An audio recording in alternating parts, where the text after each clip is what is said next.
সেই রক্ত আসলে বৃথা যায়নি, সেই রক্ত বৃথা যেতে পারে না। এছাড়া তারা যদি বলছেন যে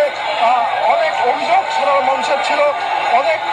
সংগ্রাম তারা করেছেন, অনেক কষ্ট করেছেন, তার কিন্তু পূর্ণতা আজকের তারা পেয়েছেন, এমনটি তারা দাবি করছেন।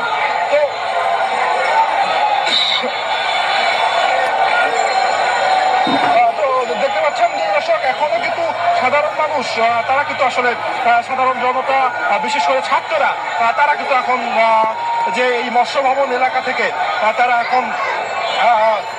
শাহবাগের দিকে তারা কিন্তু তাদের যে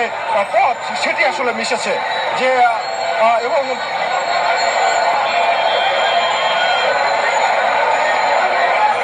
এবং এখানে কিন্তু সেনাবাহিনীর একটি গাড়ি রয়েছে, এপিসি রয়েছে, সেটির উপর উঠেও কিছুক্ষণ আগে